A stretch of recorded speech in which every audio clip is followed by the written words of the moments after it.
অনলাইনের প্রেম সত্যি আজব, তাই না? সেই দিন আমার মনটা খুব খারাপ ছিল। তারপর আমার একটা বন্ধু এসে বলল, চল ঘুরে আসি। তারপরে নদীর পাড়ে ঘুরতে আসলাম। ফেসবুকে স্টোরি দেওয়ার জন্য দুই একটা ফটো উঠালাম। মনটা আমার এমনিতেই অনেক খারাপ ছিল। স্যাড সং দিয়ে স্টোরি দিলাম। তারপরে ওখানে কিছুক্ষণ ঘোরাঘুরি পরে বাড়ি চলে আসি। মন খারাপের জন্য বাড়ি এসে ঘুমিয়ে পড়েছিলাম। তারপর হঠাৎ করে ঘুম থেকে উঠে দেখি রাত 8টা বেজে গেছে। একটা বন্ধু ফোন করে বলছে, কোথায় আছিস? আমি বললাম, রুমে শুয়ে আছি, ভালো লাগছে না তাই। বন্ধুটা বলল, কেন, কি হয়েছে তোর? তারপরেও কেন জানি কোনো কিছু ভালো লাগছিল না। বন্ধুটাকে বললাম, না তেমন কিছুই না, এমনি।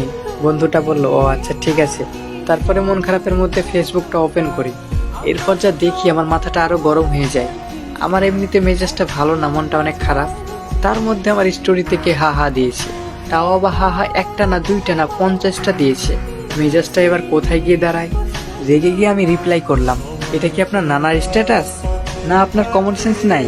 আপনার কোন অ্যাঙ্গেল থেকে দেখে মনে হচ্ছে হাসির স্ট্যাটাস? ও যেমন আমার স্টোরিতে 50টা হাহার রিয়াক্ট দিয়েছিল, ঠিক সেইভাবে আমি ওকে 50টা ম্যাচেস দিয়ে ঝেড়ে দিলাম। প্রায় 30 মিনিট পর রিপ্লাই দেয় আর বলে, সরি, ফোনটা আমার ছোট ভাইয়ের কাছে ছিল। সত্যি বলছি, আমি বুঝতে পারিনি। তারপর আমি রেগে গিয়ে বললাম, মজা করার একটা লিমিট থাকে। এরপরে বিছানা থেকে উঠে খাবার খেয়ে আবারও ঘুমিয়ে পড়লাম। পরের দিন সকালে ঘুম থেকে উঠে ফোনটা হাতে নিলাম। কে হাহা রিয়েক্ট দিয়েছে এটা আমি ফলো করি নাই। ওটা যে একটা মেয়ে ছিল এটা আমি বুঝে উঠতে পারিনি। মেয়েটির ফেসবুক নাম ছিল নেহা। এরপরে মেয়েটিকে আমি রিপ্লাই দিই, সরি, কালকে আমার এমনিতে মন ভালো ছিল না। তারপরে আপনাকে রাগের মাথায় কি বলেছি আমি? এরপরে মেয়েটি আমাকে বলে, আরে না না ঠিক আছে, ভুল তো আমারই ছিল, তাই না? তারপর আমি বললাম, আমি একটু বেশি বাড়াবাড়ি করে ফেলেছি, আমাকে ক্ষমা করে দিন।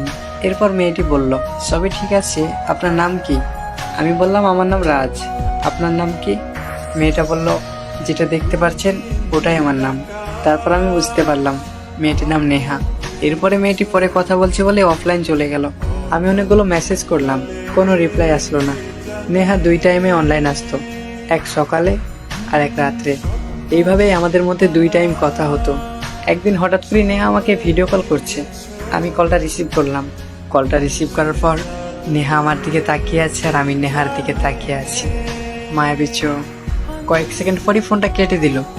আমি কিছুই বুঝতে পারলাম না। এইসব ভাবতে ভাবতেই নেহা আমাকে আবার মেসেঞ্জার থেকে অডিও কল করলো। আমি কিন্তু কখনো নেহার কণ্ঠ শুনিনি। নেহা মিষ্টি সুরে বলে উঠলো, আপনি কি রাজ বলছেন?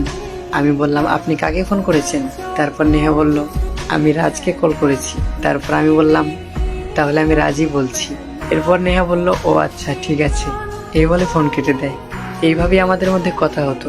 কবে যে আমরা দুজন দুজনকে ভালোবেসে ফেলেছি এটা আমরা কখনো দুজনে বুঝে উঠতে পারিনি। হঠাৎ করে নেহা আমাকে একদিন বলে উঠল, আচ্ছা রাজ, তোমার জীবনে আমি কতটা ইম্পর্টেন্ট? তারপর আমি ভাবতে থাকি, ভেবে কিছুই পেলাম না। এরপর আমি নেহাকে বললাম, কতটা ইম্পর্টেন্ট আমি তা বলতে পারছি না, তবে মনে হচ্ছে সবসময় তোমাকেই প্রয়োজন। সেম প্রশ্ন আমি নেহাকেও করলাম। উত্তরটা যে ঠিক আমার মতনই হবে এতটা আমি আশা করিনি। তারপর আস্তে আস্তে আমাদের দুজনের মধ্যে একটা সম্পর্ক গড়ে ওঠে। এইভাবেই সুন্দর চলছিল আমাদের দুইজনের রিলেশনশিপ। হঠাৎ করে একদিন রিয়া নামের আইডি থেকে একটা মেসেজ আসে, আর মেসেজে লেখা ছিল, আমি নেহার খালাতো বোন।